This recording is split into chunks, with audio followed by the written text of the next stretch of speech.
ओ खुलुमनाय जासिबाय साफ्रोमबो रादाब नायगिरि बिथांमोननिसिम। जोङो दिनै डिमाकुसि दख'रा दुलाराय बर' फरायसा आफादनिफ्राय थांनाय 24 जुन 2024 मंगलबारनि जि मोनसे जाथाय सिखाव खावनायनि जाथाय आरो बेखौनो लानानै एसे दाङाबाजि बुलायलायनायनि जिथु जाथाय बेखौ लानानै जि मोनसे जोंनि डिमाकुसि दख'रा बर' फरायसा आफादनि सायाव मोनसे दाय जाबसिननाया फैदों बा जोंखौ सोंखारिदों, आबसुआ बुदों, बेबायदि माखासे जोङो ससियेल मिडियायाव गुबुन गुबुन माने पर्टेल निउसनि द्वारा जोङो नुनो मोननाय जादों। आरो बेखौनो लानानै जोङो दिनै डिमाकुसि दख'रा बर' फरायसा आफादा मोनसे रोखा खेंफोरथि होनो थाखाय जोङो दिनै नैबे मोनसे प्रेस मिटखौ लानाय जादों। थार जाथाया जाहैबाय थांनाय 25 जुन 2024 समबार खालि मोनसे मबाइल दखानाव रिचार्ज आरो सिम कार्ड फाननाय बेबायदि मोनसे दखानाव सिखाव जादोंमोन फुंनि 2 रिंगायाव 2 रिंगानिफ्राय 2:30 रिंगायाव। आरो बे जाथायखौनो जेब्ला सिखाव खावनाय जाथायखौ मोनथिबाय अब्ला CCTVआव नायनायाव CC केमेरानि फुटेजाव नुनो मोनबाय जे माने बेयाव सासे सेंग्राया सिङाव हाबनानै माखासे जिनिसफोरखौ लांखारनाय बेबायदि आरो गद्रेज शकेस बेयाव जिखिनि दोङो बेखौ एरखुनाय बेखौ नुनाय जादों। गलादारा नायनायाव सिनायबाय बै सिखावा सोर जानो हागौ। सिनायनानै बै सिखावखौ थोंजोङै गलादारानो गावनो थांनानै बिदि सोंहैनाय जादों। आरो बियो साफिउर रेहमान होनना जोङो मिन्थिनाय जादों। बिथाङा धुबुरीनि बेयाव डिमाकुसियाव पाका मिस्ट्रि लेबार हिसाबै बिथाङा फैदों। बिथांखौ सिनायनानै जेब्ला गलादारा सोंहैबाय अब्ला बिथाङा बुंदों जाहैदों जे आं हारसिं नङा, माने जाय दिनखालि जोङो गलायाव सिखाव खावनो थांदों बा खावहैदों बेयाव आं हारसिं नङा, आंजों लोगोसे बेयाव लकेलनि डिमाकुसिनि सासे बाङालि सेंग्रा दङ जायनि मुङा दिप सरकार होननानै बिथांमोना जोंनो फोरमायदों। आरो बैयाव सोंफोरलायनायाव बिथाङा बै दिप सरकारनि मुंखौ लादों। बिथां सानैजोंनो बै खालि माने बै मबाइल गलायाव थांनानै हरनि समाव बिदि सिखाव खालामहैदों।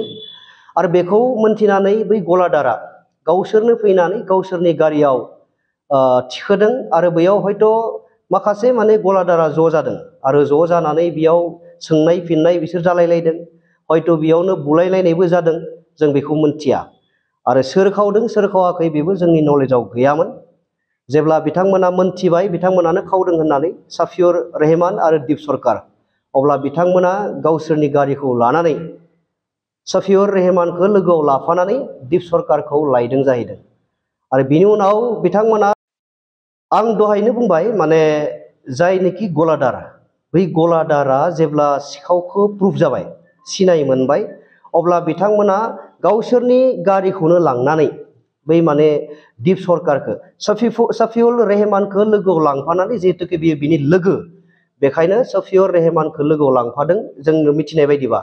आरो बिथांमोना गावसोरनि बै सुइफ्ट डिजायर गारि जिथु बेयाव मेनसन जादों, बै सुइफ्ट डिजायर गारिखौ लांनानै बिथांमोना नैबे डिमाकुसिनि पेट्रल पाम्प बै खाथियाव लामानिफ्राय दैखोनानै लाबोदों होननानै जों मोनथिदों।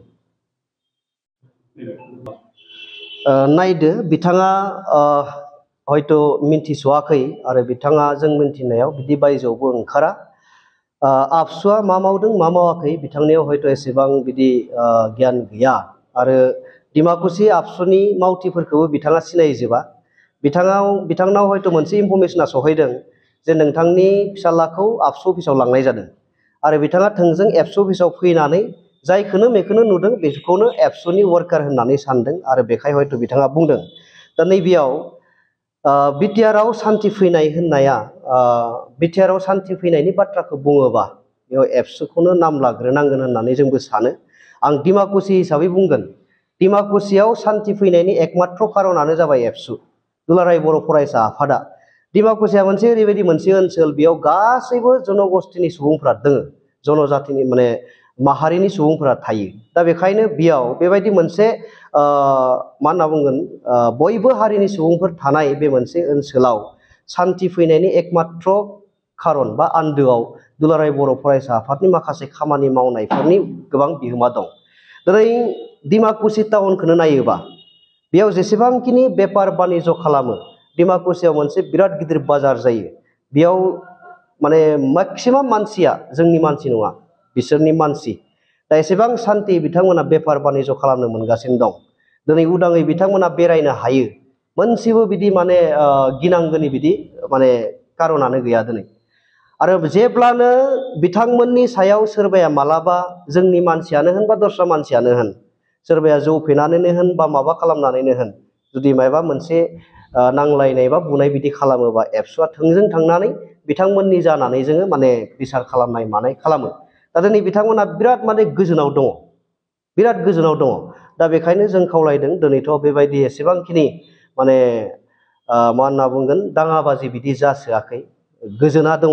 नाथाय नैबे मोनसे केसा एसे आलादा। बेजों बिथाङा जिखिनि बाथ्राखौ बुंबाय, हयथ' बिथांनि उनाव सोरबा मानसि थानो हायो बिथांखौ बुंहोग्रा। बिथाङा सासे सादा सिदा मानसि, न'खर बेंग्रा मानसि। दा बेखाय बिथांनियाव बेखिनि माने बुंनो हानाय गियाना हयथ' फैयाबो जानो हायो। जोङो सानदों थारमाने बिथांखौ हयथ' सोरबाया उनथिं थानानै बुंहोदों जानो हायो। दा बिदि खालामनाया थिग नङा।